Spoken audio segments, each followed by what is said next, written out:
Stop cold calling. It doesn't work. No, I'm just messing. And seriously, if you want to make more money as an SDR, the more money you've ever made in your entire life in the position, you need to make more warm calls, as in calling people you've already made a first call to. No exaggeration, I'd say 70% of your meetings should come from follow-ups. So these are people that already told you no in some sort of fashion, whether it was a no, not interested, or not now the first time around. And here's the part that trips everybody up. Most of the people you call are never going to pick up the phone. That's just the game now. You have spam filters, people screening numbers, all of it. So when someone actually picks up the phone and you get a real conversation, that's rare and that's gold. And what do most reps do with it? They light it on fire. They treat it like a one-shot pitch instead of the start of a relationship. And in this video, I'm going to show you how to take that cold call and turn it into a warm call, how to make a no and turn it into a yes down the line, and how to make a prospect feel like you know them better than they know themselves by the second time you talk. You do this right, you'll book more meetings, making half the dials. So let's get into it. So real quick, my name's Cavin Sherman, and I run outbound campaigns for B2B companies, where a single deal can be worth, $30,000 upwards to 500 grand. And everything we're going to go through today comes directly from real calls that are generating qualified meetings right now. A lot of people will tell you cold calling is a transactional game, and I don't see it that way at all. To me, it's a relationship game. And it's the hardest version of one because you've got about 30 seconds to build it, sometimes less. Sometimes you get a couple minutes, but they didn't ask you to call. And cold calling is the most athletic part of the sales funnel. And the way I look at it, the perspective that'll help you create genuine connections, when we're calling these prospects, we're servant leaders. We're there to help them, make them feel understood, care about their world, make it a little bit easier for them, and to lead them to somewhere that is in their best interest. But hold that thought, because it's going to come back later and it changes how you run every single one of these calls. So most reps just brute force the whole thing. They pitch, get a no, hang up, dial again, pitch, no, get a hang up. Or that, they ask for meetings in the most uncalibrated way possible. They'll get a not interested and just hope the prospect doesn't notice they're desperate for the meeting and ask for it again without validating anything that they said, or even reframing the ask in a different way. So for them, every call is a brand new first impression because they've got nothing else to work with. They didn't leave on a good enough note, or at least some sort of justification to call them back again to schedule a meeting. So all the top reps figured something out a long time ago, that a cold call is just the first conversation in a series. It's the hardest one you'll ever have with that prospect, and every conversation after that is a follow-up, which is really just a warm call. Now, let me back this up with some actual data from Cognizant. When you call somebody cold right now, you're looking at maybe a 5 to 8% chance they're even going to pick up. Sometimes lower if you're in certain industries. But when you call someone back, someone you've already talked to, that jumps to around 27%. These are picker-uppers. So you're 3, 4, 5 times more likely to actually reach the people you follow up with. Here's where I might lose some of you. In my opinion, more than half your meetings should be coming from follow-ups. If most of your meetings are coming from the first dial, you're leaving a ton of money on the table, because the follow-up is where the real conversion lives. So there's this Gong study, which a lot of you have probably heard about. They went through a huge pile of sales calls and tested all the openers reps love to use. Did I catch you at a bad time? You got a quick minute?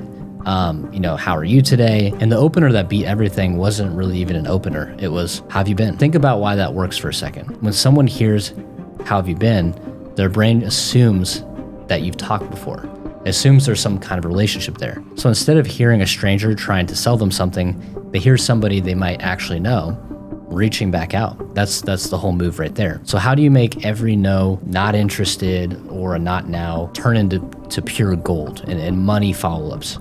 You earn that on the first call. So here's where most reps blow it. They get a no on the first call, they call back 2 weeks later, and they run the same exact playbook they ran the first time. Same opener, pitch, and they completely forgot the conversation that they had prior. A follow-up should not open in the same way as a cold call.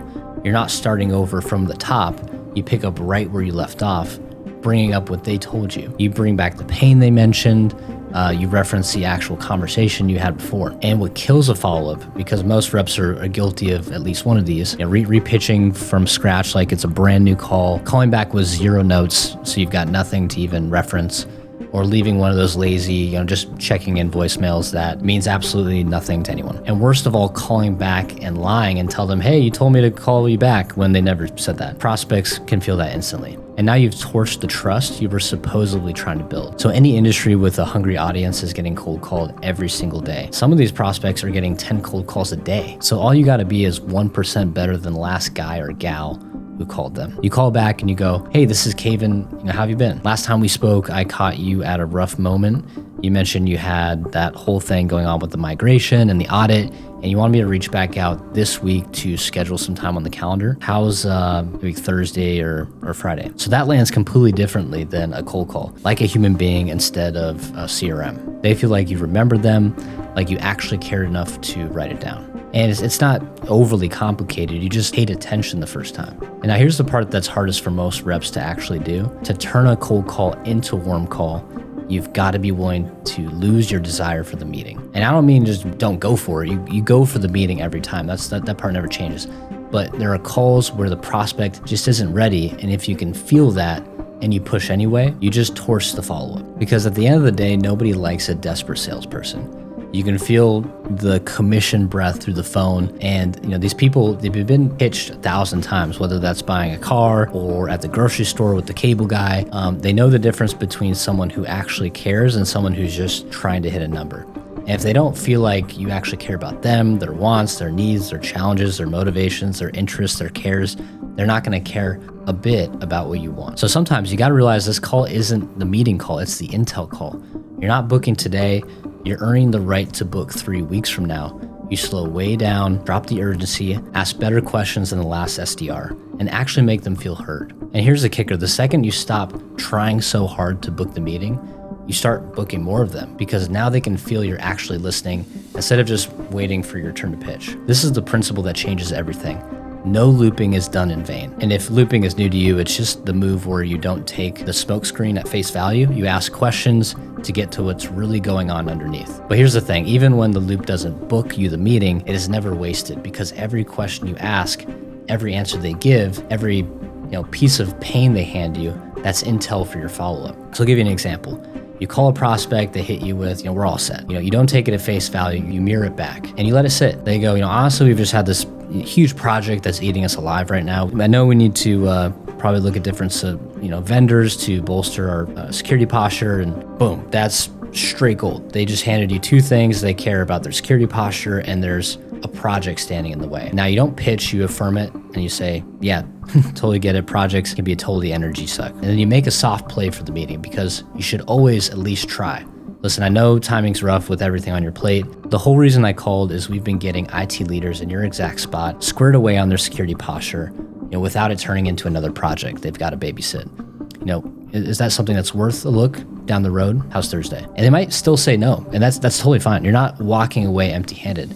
No worries at all. When would it make sense to reach back out to share how we've been able to help a lot of other IT leaders in your position increase their security posture? And they may say, a week, a month, a year. Set the follow-up date, no matter what they say, for no later than a month. Business changes so fast that in a month, they may have experienced some sort of breach and they need your services. So call back sooner to at least follow up. And even at this point, once you've secured the follow-up, here's a chance they know that you're not looking for the meeting again, so their guard's down. Now you can ask even more questions to solidify that time you're going to call back in a month. And write everything down, the project, the pain they mentioned, the timing, the vendor they let slip, all of it. Maybe slip in a clarifying question of what is that project that you're working on? What's going on with that? So you understand exactly what's going on in their world. So fast forward, let's say a month later, you call them back, say, hey, it's Cavin over at Exodus. Last time we spoke, I know you said you had that project that was eating you alive and you didn't have enough time to find some different methods to increase your security posture. I know that's a focus for 2026. So wanted to schedule some time on the calendar with my director to go over that. Would you allow me to send an invite for sometime next week? It's a different conversation with the same prospect.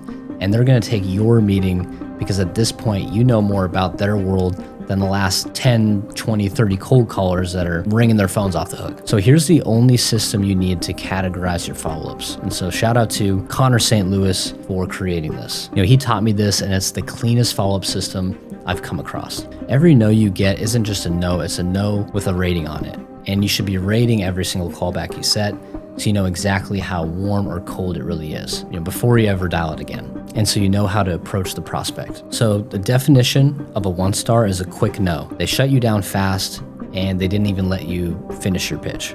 And they didn't tell you to call back. A 2-star is, hey, I'm busy, and they leave it right there, and they didn't tell you to call back, and they didn't even give you a time window. A 3-star is, hey, it's a bad time, but call me back a little bit later. Now we're starting to cook. They gave you something real, they admitted the timing's off, and they basically told you that you can try again. So on that callback, you get to reference, hey, last time we talked, you mentioned it wasn't a great time, and you wanted me to call back. And a 4-star is, bad time, call me back later, and we can schedule a meeting. That's the dream callback.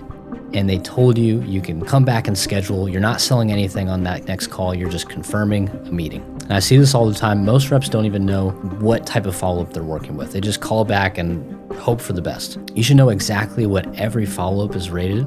Write it in the notes, star 1 through 4. That way, when you sit down to do your follow-ups, you can prioritize the 4 stars first, then the 3s, then the 2s, then the 1s. And here's how you should feel about all this. You should be elated to hop into your follow-up bucket, like genuinely fired up, because that bucket is where all the money is.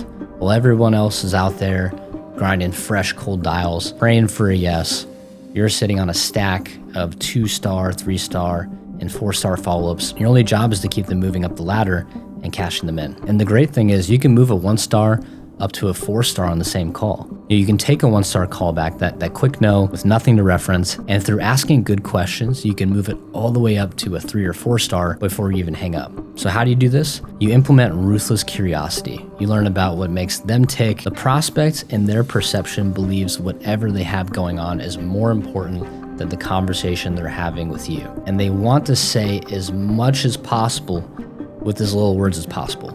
So this is up to you to dig in, to cut off their automated script they run on every SDR and get them to divulge the good stuff. That the good stuff is the real meat and the reasons they take the meeting. All of your prospects, they have things that stress them out, that make them feel pressured or overextended. Their motivations, you need to find out what these things are. When they give you a smokescreen, like not interested or all set, you ask, what do you mean by that? And then ask questions that are so relevant to their world, it would be more painful for them to not take the meeting. Because here's the thing, the more the prospect talks, the more they're investing in you and this whole relationship, the higher chance they will say yes when you ask for the booking. So the more they open up, even if they don't take the meeting now, they're giving you intel to create new reasons to ask for the meeting later. Now, when you're prying like this, you can't just fire off questions like a robot. That starts feeling like an interrogation real quick. You gotta use softening statements like, do you mind if I make a suggestion? This might be a weird question, but these little transition statements, they give the prospect an out. They don't feel cornered, so they actually answer you. And you're sprinkling in tactical empathy the whole time.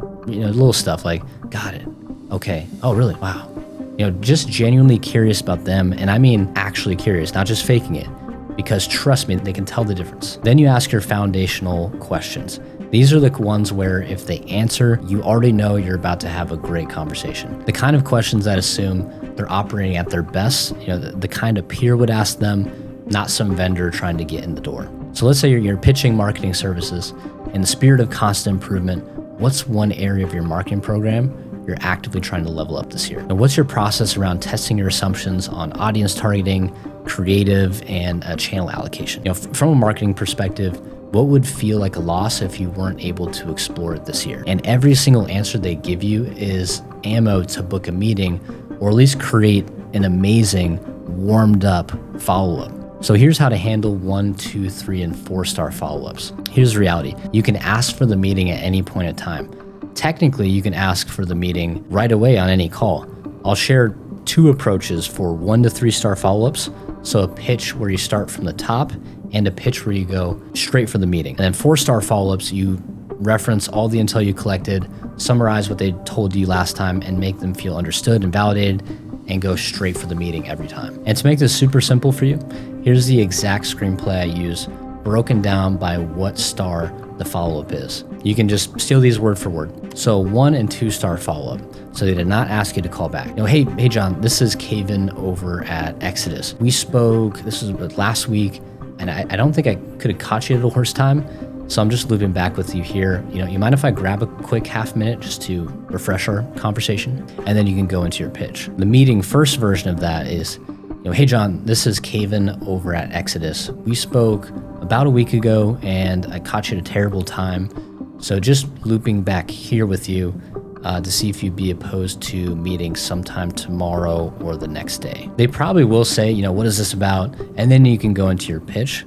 There are plenty of folks, surprisingly, who will just say yes to the meeting because you made it frictionless. You want to make it easy for the prospect to take next steps. And a 3-star, they asked you to call back. Hey, John, this is Cavin over at Exodus.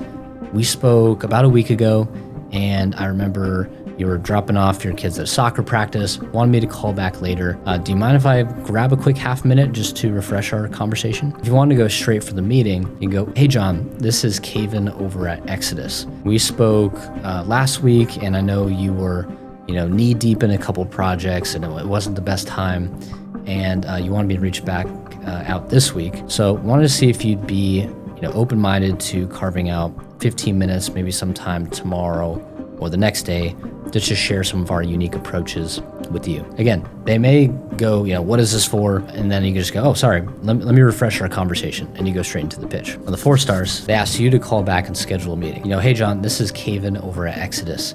We spoke last week, and I know you were knee deep in migration, and I know right now you're really focusing on looking at some different pen testing providers, and you wanted me to reach out this week to schedule some time on the calendar to dive deeper into our approaches. What would work better for you, an afternoon or morning? The 4-star follow-ups are the warmest calls ever and are almost a guaranteed 100% booking. Now, don't lie. If they never say, call me back, don't say you told me to call back, you'll eventually find a prospect that calls you out on your BS. It's not a good look. And so here's why this lands hard. A lot of these prospects aren't even going to remember the conversation you had. Their brains are full of other life stuff. They talk to probably 10 other vendors after you. They've moved on with their lives completely.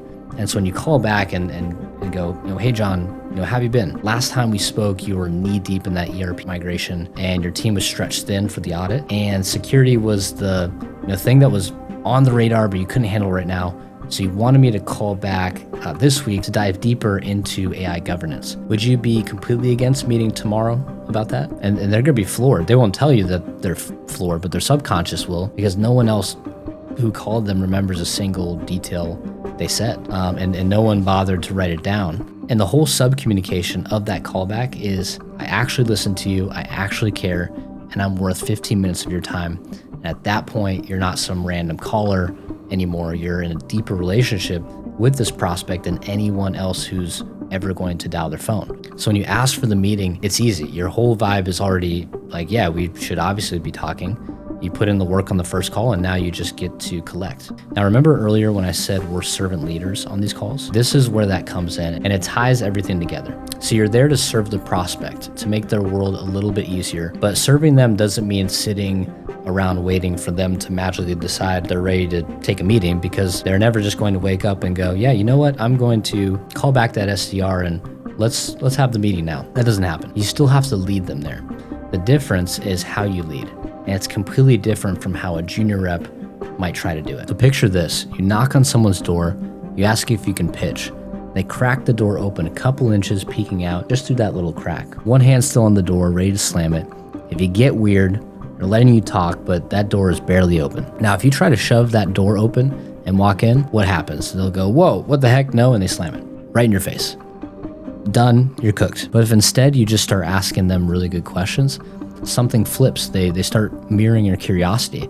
They start talking, they lean in a little bit, and that door creeps open another few inches. They tell you about a problem, the door opens more, they get a little bit more vulnerable, and the door opens even more, and they're the one opening it because they're the one opening up. And eventually that door's wide open, and they're practically standing on the porch with you. They've answered everything, walked you through their pain, told you what they actually want, and now only you just have to ask to come inside and show them the solution to their problems. But hear me out, you still have to do the asking. The prospect is not just going to stroll out on their own. The door being open doesn't book the meeting for you. You have to be the one to say, cool, let's grab 15 minutes Tuesday. That right there is being the servant leader. You serve them the whole conversation and you lead them to what is best for them. And this is where there's a huge gap between elite reps and junior reps. Junior reps are too aggressive or too soft. They either push the prospect over by going for the close too hard, or they get pushed over because they cave the second they hear any resistance. There's no middle ground. An elite rep lives right in the middle. They're warm enough that the prospect actually trusts them, but they've still got enough backbone to lead the conversation somewhere. They'll serve the prospect all day long, but they don't get walked on. And they go for the meeting every single time without forcing it. And no one starts out this way, by the way. When you start out, you're either too soft or too aggressive, or you bounce between back and forth. You build your way to the middle rep by rep. And so the way you get there is conversations and volume, studying what works, recording your calls and actually listening back to them, which most people are scared to do. But the mindset shift starts right there. Stop treating cold calls like a one-shot transactional game. Start treating them like the first move in a relationship. Collect the intel, score your follow-ups, run them back warm. That's the game. And so if you got something out of this, hit subscribe. I'm breaking down the entire outbound system on this channel, smoke screens, openers, follow-ups, the whole entire process. And there's a lot more coming. And if you want to see how we actually build these systems end-to-end for our clients, the targeting, the messaging, the campaigns, everything's linked below. And so go make some cold calls, turn them into warm calls, go fill up that follow-up bucket, and I'll catch you on the next one.